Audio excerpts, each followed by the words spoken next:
Thank you, everyone. Feel free to continue putting your name and organization in the chat if you haven't had a chance to do so, and I'm going to pass it to Grant. Welcome, everyone. Thank you so much for joining us today. Great to see such a great turnout for this important topic. I'm really excited to share some of our learnings from the Mel King Fellowship, the last cohort we ran on centering equity and long-term care, and highlighting some of the key work that's come out of that, as well as some of our leaders from the fellowship. At MIT CoLab, we center our work on supporting community leaders to drive strategies centered on closing the racial wealth gap in America. And while we understand there's been a crisis in long-term care for decades, it was the pandemic that really brought this to the center of our focus. Catastrophic impact COVID in nursing homes, which was half of all COVID deaths across the first 5 months of the pandemic, a quarter of all deaths in the first 2 years. And starting from that crisis, we took a hard look at how the long-term care sector drives wealth disparities in our country, from the impact on generational wealth on families as consumers spend down their life savings to qualify for care, to the economic burden on family givers, to the low wages and mobility challenges for paid caregivers. We realized that was a central issue we could work on, and that there was already a lot of work going on across the nation at the state and local level that we wanted to figure out how we could support.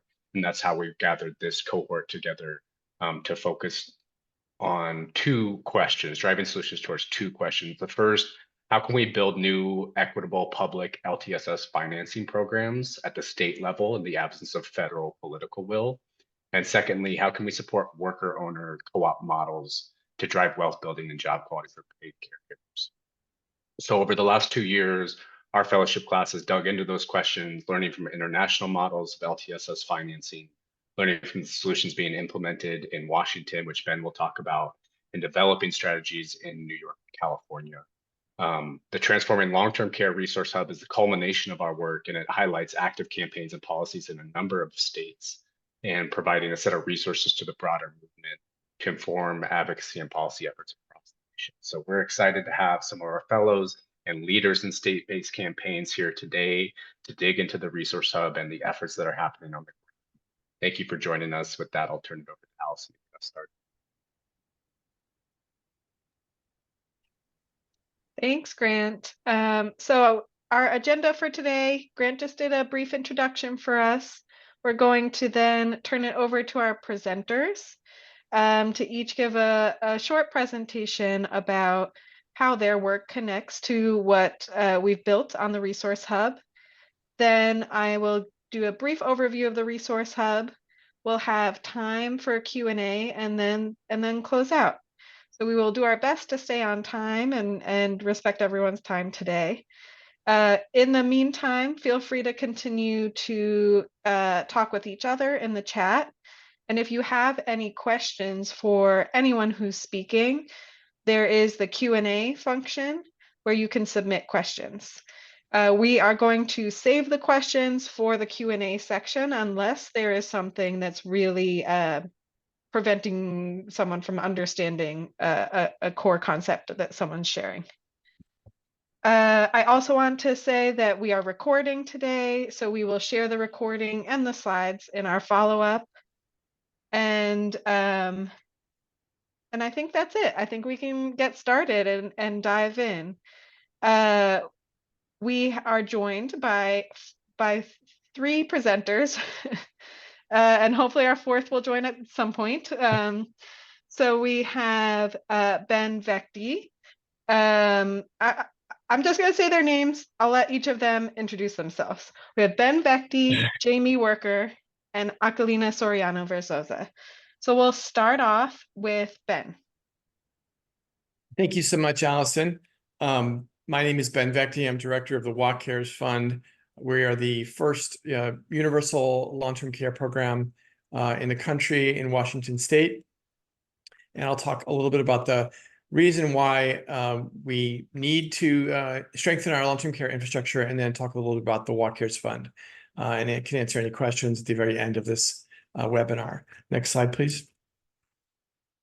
So before we dig into details of our program in Washington State, I wanted to talk briefly about the why, about why WA Cares is needed and why similar efforts in other states are needed. In short, it's because the way we have paid for long-term care in our country up to now simply doesn't work. Even though 70% of us, 7 in 10 of us, will need long-term care at some point in our lives, most of us can't afford it. The annual cost for 20 hours of home care, the annual cost for 20 hours per week of home care is just under, adds up to about $36,000 a year. And other types of long-term care are even more expensive, in a facility, for example. In our state, the median household income for seniors is just under $56,000 a year for household income. So then that's gross income before taxes. So it's clear that, families cannot afford to pay for this out of pocket, and very few can afford private long-term care insurance. Only about 4% of Americans can afford private long-term care insurance. Family caregivers thus have to step in to fill the gaps in our care infrastructure, either with their own savings by paying for a caregiver or by reducing their labor force participation and providing the care themselves. Almost half of family caregivers who do this report a financial setback related to having done so, and they spend an average of 35% of their own income on care expenses. Many have to leave the workforce early to provide care. I know this from my mother's husband, who, when she had Parkinson's, he decided to quit his job at age 60 to care for her. And then when she passed away 5 years later, he was 65 and couldn't get back into his old job and couldn't get back into the workforce at all because he was older and physically not in the best of condition, and no one would hire him back. And that shows you why, a study from MetLife found that people in his situation lose on average more than $300,000 in lifetime wages and retirement benefits, because it's not just the years you take off to care for your loved one. It's often very hard to get back into the workforce, either at all or at the same salary or wage level that you were before. And you lose not just the wages, but you lose your 401k match, you lose the ability to contribute to the 401k, and your Social Security benefits end up being lower as well because you have fewer years that you contributed. Businesses are impacted as well, and the economy, because it affects productivity. It leads to presentism, where people are exhausted at work, trying to balance work and care, and aren't as productive. Many people leave their jobs, and we know it costs 1.5 times an annual salary to replace a worker. So overall, this problem is already severe, and it's going to become much more severe with the coming age wave. Next slide. So the first step in transforming long-term care in any state is raising public awareness about care, that it is not just a private individual responsibility, but a shared responsibility. And Caring Across Generations has done tremendous work in this regard, and we'll hear from Jaimie in a moment. The MIT CoLab Resource Hub will help advocates and practitioners and unions and others raise awareness on the need to do something in this area. It includes a lot of really valuable resources that explain the care crisis in great detail. These are resources that we can all use in our materials to help educate the public about the need for action. The tab for state progress is also useful for understanding where other states are at. It also includes actuarial info, which is really important to advocates when they're trying to sort of develop a strategy around what kinds of policies to advocate for. Next slide. So let's talk about WACARES briefly. So WACARES is we're the first state to introduce a universal program. It works much like Medicare, Medicare hospital insurance, in that workers pay in automatically from their first paycheck to their last paycheck. And as a result, when they need care later in life, whether it's because of a disability or because of an accident or illness or aging-related need for long-term care, they have access to $36,500 of benefits. Those are inflation adjusted, so they go up over time. And it gives families resources to cope with the crisis when long-term care need strikes. It helps the beneficiary. Maybe you have loved ones near you who can help you. Maybe you don't. Maybe your children have moved out of state, or maybe you didn't have children. It gives you money in that case to hire a professional caregiver. Maybe you do have loved ones who can help you, but they'd have to reduce their work hours in order to help you. And you can pay them under WACARES. You can pay family caregivers to be a paid caregiver, and that helps keep the money in the family and make sure that the family caregiver isn't completely compromising their own economic security, by trying to help their loved one. So the program just gives families the resources they need to cope with long-term care needs when they materialize in a family. I'm happy to answer any questions about Walk Cares later on, but for now, I'll pass it on to Jaimie.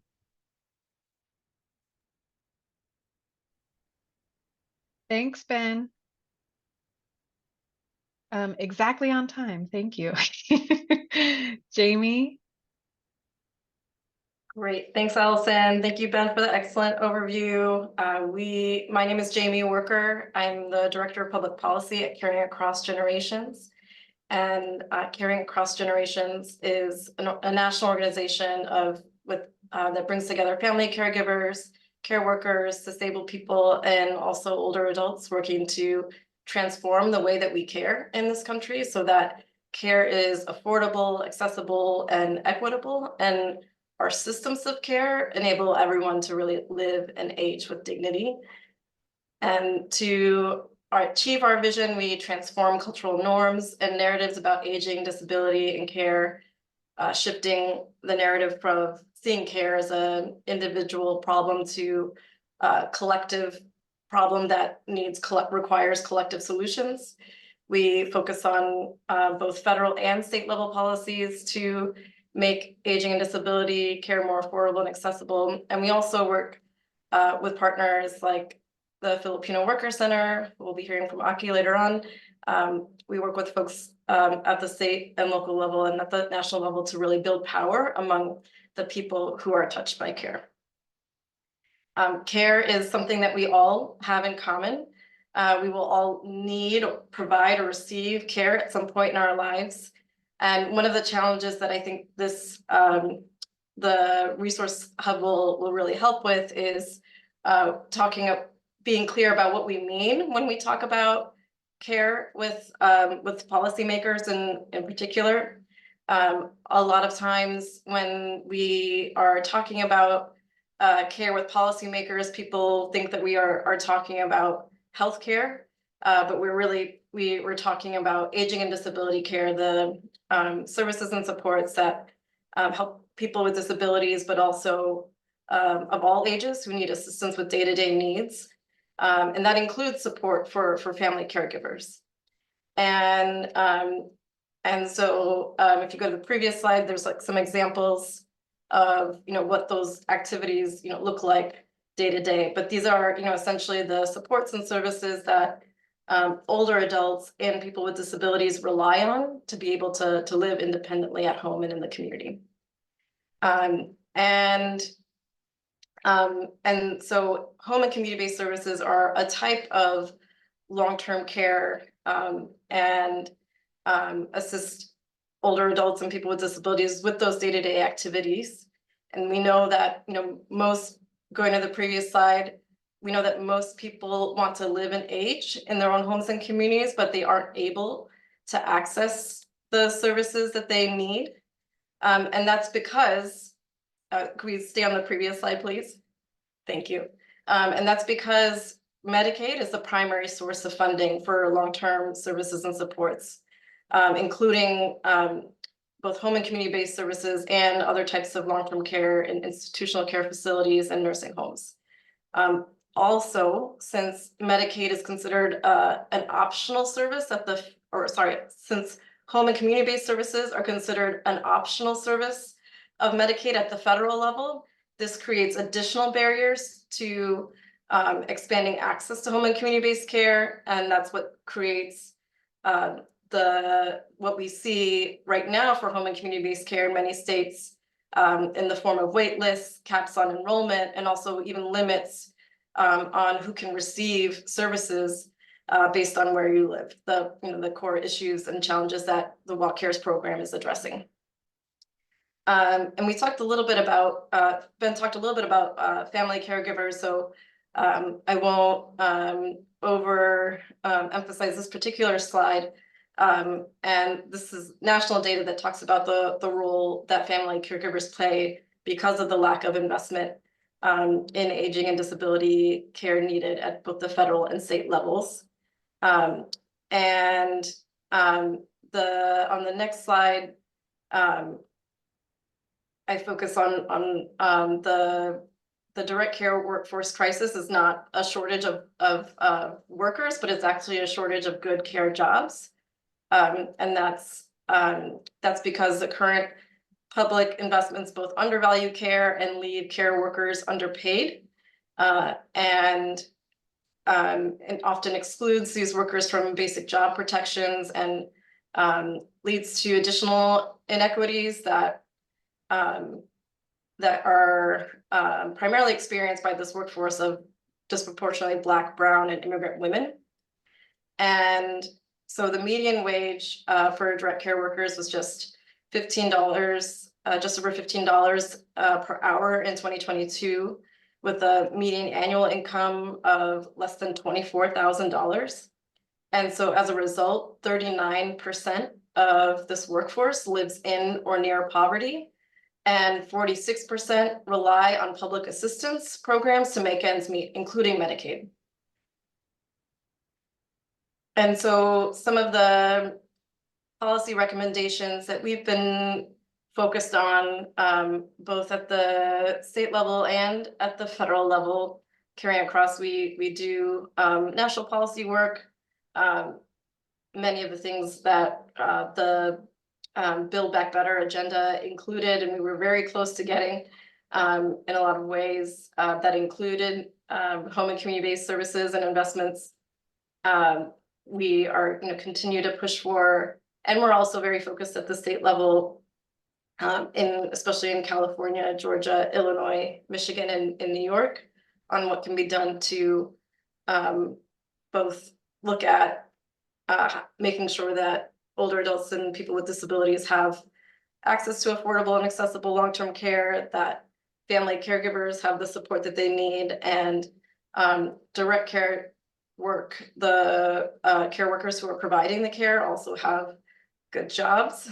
And so there are different ways that here that are highlighted in terms of how some of that is happening, particularly at the state level. So one is by improving access to Medicaid, home and community-based services, by changing income eligibility requirements, and helping to change the eligibilities so that more folks are eligible just based on income. Also,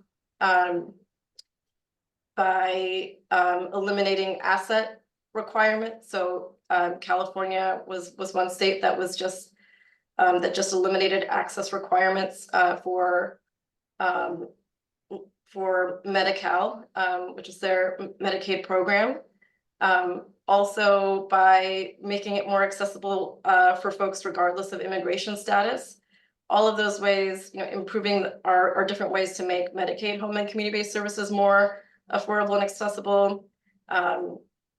And yeah, I especially want to emphasize the piece around increasing the income eligibility that's currently in place right now, based on the federal poverty limit, is one approach that I think more states are thinking about, and Oregon is now in the process of doing. In other places, we're also, on the previous slide, I'll focus on the state investments in Medicaid reimbursement rates that directly connect to pay increases for direct care workers. So increasing those Medicaid reimbursement rates to help stabilize the workforce. And then Washington Cares is an example of a state-based long-term care benefit program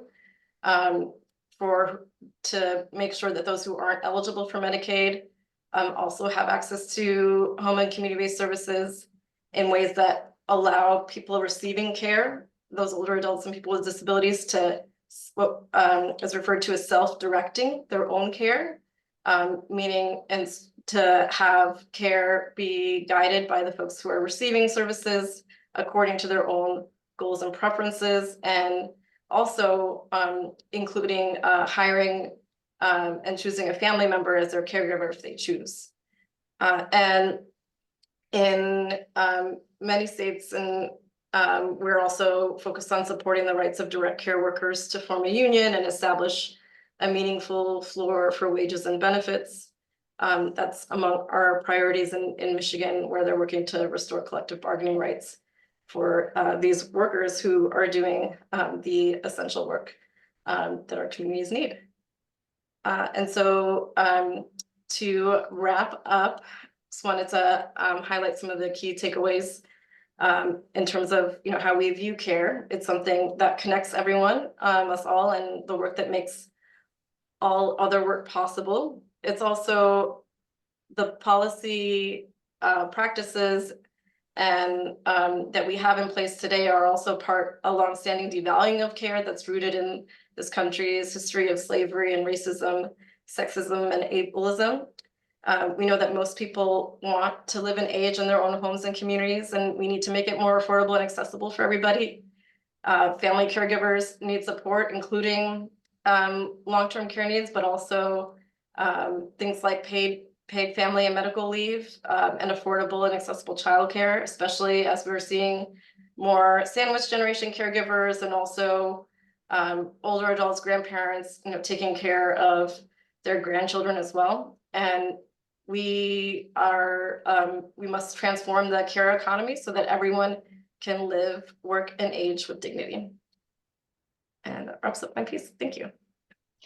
Thanks, Jaimie. I just want to remind everyone, feel free to put reactions, thoughts in the chat. And if you have specific questions, you can put them in the Q&A. So we'll pass it now to Aki. Great. Thanks, Allison. Thanks, Jaimie and Ben. Hi, everyone. I'm Aquilina Soriano-Versoza. Everyone calls me Aki. I'm the executive director of the Filipino Workers Center based here in Southern California. And I'm going to talk about one piece of work that we do, which is around building worker-owned home care cooperatives and how this fits into transforming the long-term care, long-term supports and services systems that we have here. Filipino Worker Center, our membership is largely Filipino care workers who are working in the private side of the sector. We do have a large unionized sector here through our public in-home supports and services program in California, but there is still a large segment as well working in the private sector who are plagued by wage theft. Is more of a standard of operations here in the private sector. Yeah, working conditions are largely unsafe, don't have, you may lose your job at any time.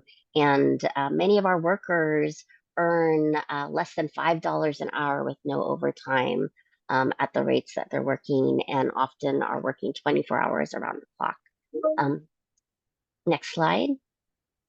So we are engaged in many different strategies. We know that it takes a lot of different strategies to transform this system, this industry, but including policy campaigns for the public investment, everything that was talked about previously, worker organizing, wage theft enforcement, culture change. But home care cooperative development is one piece that we've seen is an important strategy as well, in terms of actually creating and building a model of one way that we would like to see care be provided that is both provides dignity to the workers providing the work as well as those receiving it. Cooperatives help to build quality long-term supports and services that, instead of really the profit-driven side of the private sector right now, cooperatives can really more embody the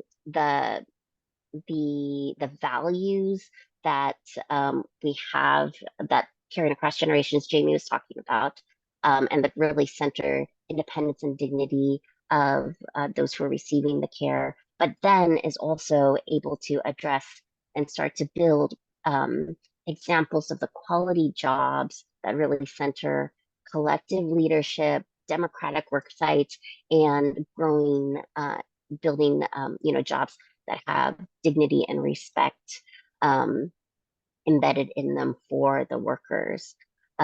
So this is one way, especially in the private sector, to create better jobs versus the wage theft business model that I was talking about. For example, like before we created the cooperative, we would ask our membership, like at meetings where there's 500 people, who here is actually receiving all of their basic rights of earning minimum wage and all the overtime that they should get paid time off. And usually no one would raise their hands. But since we developed the co-op, we actually have folks who are living that in reality. The co-op is using modeling power in the industry as a high road employer that's centering worker dignity, that also then impacts both the standards in the industry, as well as actually being a really important political voice for being able to show how this can actually be done. And we're creating so that creates another formation of organized workers with a really unique political voice. Next slide. And the model that we're creating is actually an LLC model that is inclusive of all workers, immigrants, no matter their status, and immigrants have become a really important and significant group who is providing care in our country today, but who are often excluded from a lot of protections and rights because of immigration status, which then allows for these extreme, cases of wage theft and exploitation. So this model actually is inclusive of immigrants and is a way that we're pioneering how workers of all status, immigrants of all status, can then access good jobs that we're creating when we're creating the public LTSS systems like WA Cares, and what we're working to build also and create something similar in California that would create the accessibility, because not all immigrants can actually be IHSS providers right now. And public resources actually have access to public resources like workforce development dollars that many immigrants have been actually excluded from as well. And we have been able to get our first workforce development grant that will be able to provide paid on-the-job training for that is inclusive of immigrants of all status, because it is being done through our cooperative structures where they're all owners and earning as owners. So these cooperatives are a way for us to be able to really create and build the good jobs and workforce development. In the workforce development trainings that we're able to include like the education, not only about their rights, but also about, disability rights and practices that could be embedded in, the work.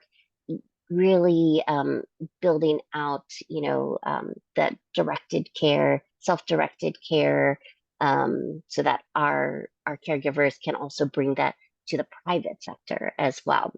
And this also gives more possibility for the workers in the cooperative to be more engaged in the public policy campaigns, both as individuals, because there's more control over over their schedules in a supportive work environment, but also as a whole entity to be able to express and be a part of the political campaigns to transform public benefits, to transform rights for care workers and investments in care workers and in care itself. Thank you. Thanks, Aki. And thank you to all three of our presenters. I think it was really helpful to hear why Grant started off sharing why the Mel King Fellowship focused on these two tracks of how do you build new ways to pay for long-term care, and how do you expand the use of worker-owned co-ops in the long-term care space. And I think that was highlighted pretty clearly, and that's why we also focused our resource hub on these two topics. You can access the resource hub at www.transformlongtermcare.com. And I'm going to briefly, and it's in the chat, thank you, Sandra. I'm going to briefly provide an overview of what's in the resource hub, and how different groups of people might want to use it. Feel free after this webinar to really dig in, click around, see what's there. So this is what you see right now. This is the landing page. It provides an overview of what you can find on this site. As the name implies, the Resource Hub's goal is to bring together useful information, data, reports, and other resources all in one place. And we want to build a more equitable and accessible long-term care system that benefits all communities, including workers, family caregivers, older adults, and people with disabilities. So at the top of the page, you can see there are different sections. The first section, the care crisis, this provides information about why our current system is inequitable and unsustainable.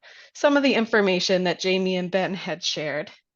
It's especially useful, this section. It has lots of data and graphics. It's especially useful for people who might not be as familiar with long-term care advocacy, policy, or provision.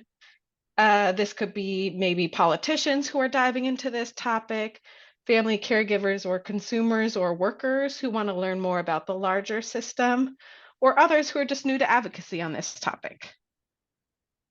Going back to the top, a planful system. This page discusses how we can build a system that helps people pay for the care they need while providing workers with a quality job and a living wage. It introduces the concept of social insurance, as Ben and Jaimie both mentioned, that can provide affordable coverage to a broader portion of our population and take some of the pressure off of the Medicaid system. It would be particularly helpful for people who want to start thinking about those concrete solutions of how we can better pay for long-term care. So maybe policymakers who are considering policy proposals or advocates. Now, going back to the top, the next one is state progress. This builds on what was in a planful system and shows 8 different states that have had at least some sort of discussion around building a better way to pay for long-term care. So at the top, there's you can click on any of those 8 states and it'll bring you directly there, or you can just scroll down and you see the information for any of the states. There's the same set of information for each of these 8 states, and it could be really useful for people who want to know what's going on in their state. And I would like to call out that there's a Get Involved section here under key stakeholders. So if you want to get involved in one of these 8 states, it'll bring you to an organization you can get involved in. It can also be useful for policymakers and advocates that want to dive deeper into the details about of what other states are doing.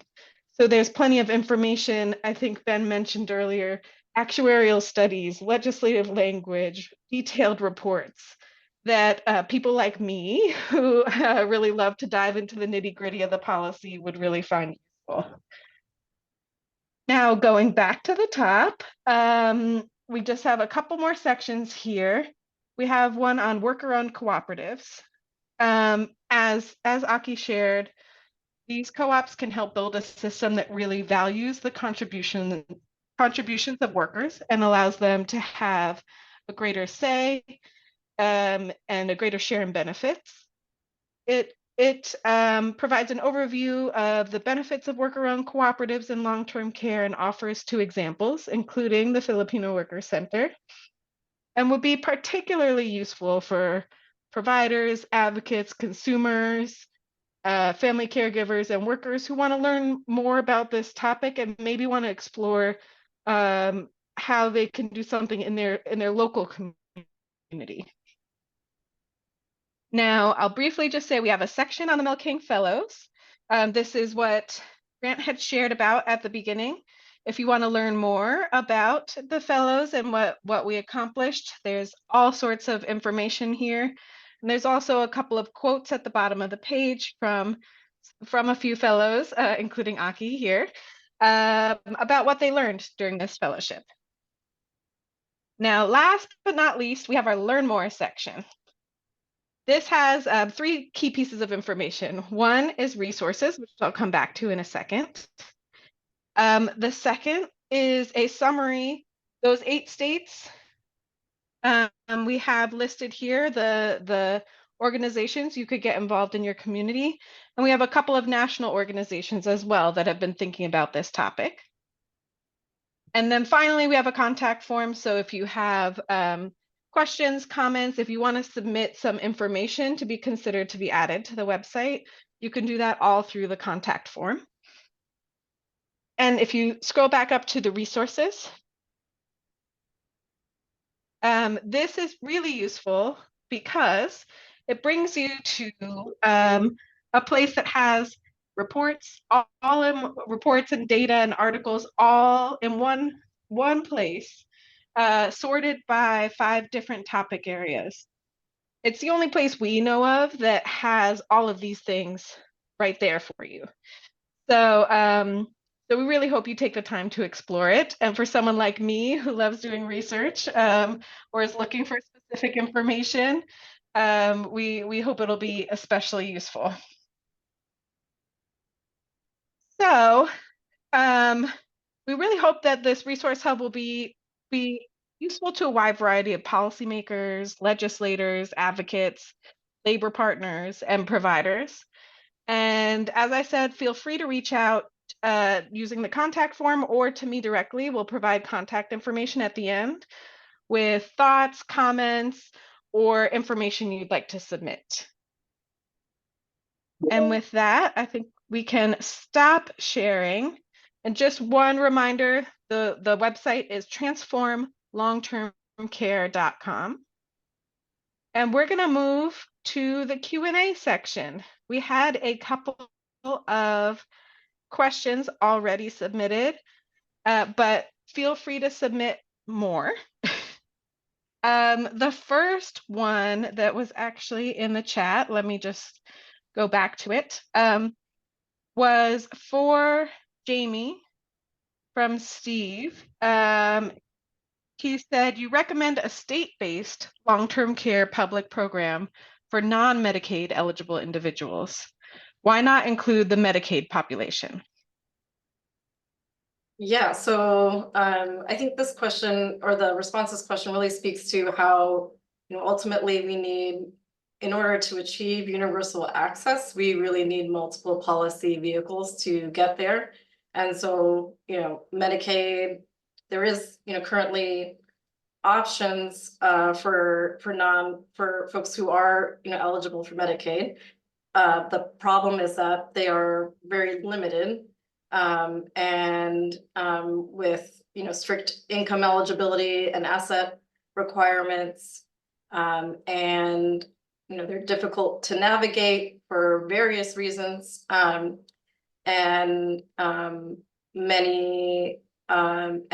also, there needs to be investments, related to the workforce in order for those services to be able to actually reach folks. Other barriers, even related to housing, can prevent people from accessing the Medicaid home and community-based services as well.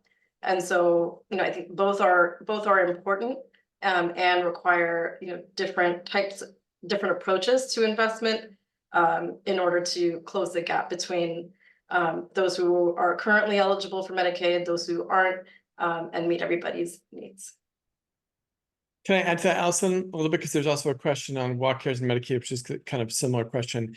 And I would agree with what Jaimie said. I think the way we're talking about it, Steve, is just, it's like a pie, and we're trying to get to 100%, the entire pie chart get filled with coverage, so that piecing together 100% coverage. Of course, with a social insurance program like walk cares, the Medicaid population is also in walk cares. But the thing is that nobody knows ahead of time that they're gonna be poor when they're 70, right? Nobody at 35 knows what their economic status is going to be 40 years down the road. So everyone pays into a social insurance program, and then if you do end up qualifying for Medicaid and walk cares, like in our state, we're trying to make sure that walk cares adds a lot of value to the people who are in that situation. So maybe, for example, in Medicaid, you only get a certain number of hours authorized, but with walk cares, you could buy additional hours to supplement the Medicaid benefit. Or there's some things, Medicaid doesn't cover everything. There's certain things it doesn't. Maybe there's some kind of DME that you want, durable medical equipment, or maybe there's other types of things you want to do to improve your access to long-term care that you could supplement your Medicaid benefit with. And the other thing that's important to keep in mind is that if a state doesn't have something like walk cares, a social insurance revenue stream, Medicaid in 10 or 20 years won't look the same as it does today, because it will have to ration care, because there will be twice as many beneficiaries, and you're going to have to either double your spending on Medicaid or Medicaid long-term care, or you're going to have to give every beneficiary half as much benefits by rationing, either with wait lists or by finding different ways to cap access, make it harder to qualify for, raise the threshold, restrict benefits, et cetera. So that's why I think it would be a mistake for people to assume that without action, Medicaid is going to look the same in the future that it does today. Thank you both.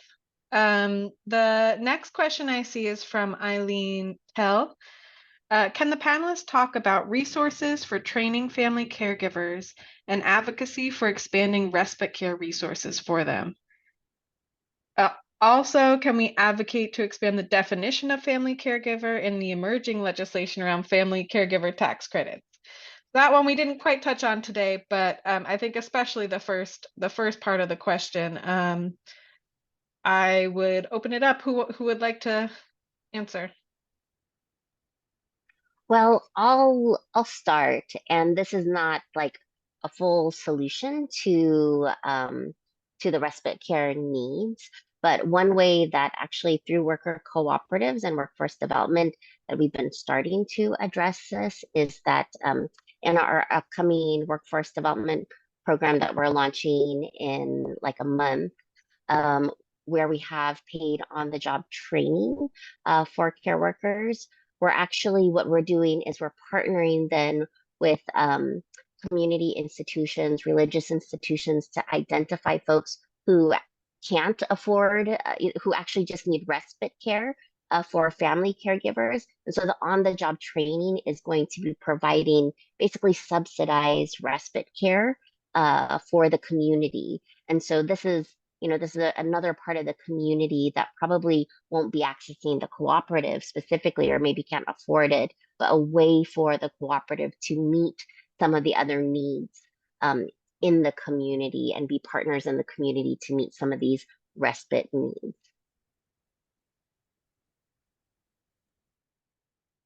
I can add briefly just that in walk cares, we Also, our state, actually, independent of Walk Cares, requires training of family caregivers in order for them to get paid by the Medicaid program or by the Walk Cares program. So if I'm a Walk Cares beneficiary, I can make if my son or spouse wants to care for me, I can pay them to be my caregiver, but they have to do a certain amount of training in order to be eligible to be compensated for that time. And that's to protect me and them. You can easily injure yourself trying to help someone. It's dangerous work. And so it's important that people have some training. Yep, and I will add that at the state level, it's, very important to have the infrastructure to be able to support and finance some of these things.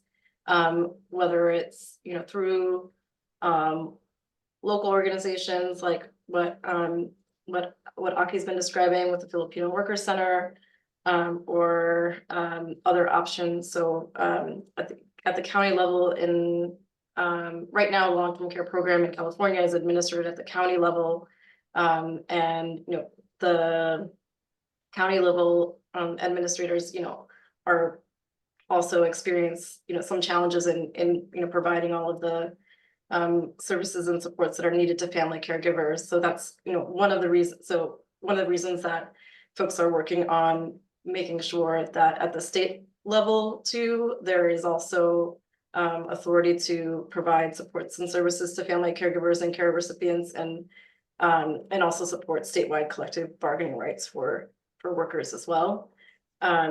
And other states, including Michigan, where we are working with folks, are trying to do something similar in the process of restoring collective bargaining rights for direct care workers, also establishing a public authority that would then, provide information around, how to connect with workers, directly with workers when they need respite care or backup care options, and also, serve as a training provider too for family caregivers. Thank you, everyone. And I'll just add, especially around the caregiver tax credits, what we found through this fellowship and through our research, and there's actually some there's a report on some international programs, how some other countries pay for long-term care, is that you need an assortment of programs. No one program will meet the full spectrum of someone's related to long-term care. So paid family and medical leave is important. Family caregiver tax credits, having both the safety net program of Medicaid and something else for everyone who doesn't qualify for Medicaid. All of these things come together to really build a system that works better for everyone, and can meet the needs of different populations that a single program might not meet. So I'm going to, the next question I have, is there was a question in the chat from Reginald asking Aki how people join the co-op. Well, as workers, right now there are only a few home care cooperatives that are a little bit smaller in California. So our Courage Cooperative in Los Angeles, and there's also HSC that is in the Bay Area that just launched within the last year. But we currently are growing a scaled model where we have we're kind of growing a cooperative franchise in a way, but like a cooperatives where we'll have a lot of local branches, local cooperatives, all linked together by our common larger secondary cooperative. So it's a little bit harder to join our cooperatives right at this moment, but over the next year, 2 years, it's going to be growing significantly, and we'll have the opportunity for people to really grow and start new local cooperatives where they are, that is a part of our whole scaled cooperative. So right now it is only in California. But as we build this model, then we're also doing a lot of documentation and sharing so that we could also share with other states as well. But But if you are in our local areas, like if you're in Los Angeles, you could give us a call at Filipino Worker Center or Courage, specifically on the link for courage.elevate.coop. There is also information about becoming an owner member that you can also access on the website, what it's like to be an owner, and if you're interested. So you can actually do that. And I am going to put a link in the chat as well. That is an update on our scaled cooperative. So so that you could possibly be a part of growing a local branch of our new scaled co-op model over the next couple years. Thank you. And I'll just add another one of the Mel King Fellows is the president of Cooperative Home Care Associates. And that is a cooperatively owned home care agency located in the Bronx. So you can learn more about Cooperative Home Care Associates on the on the Resource Hub.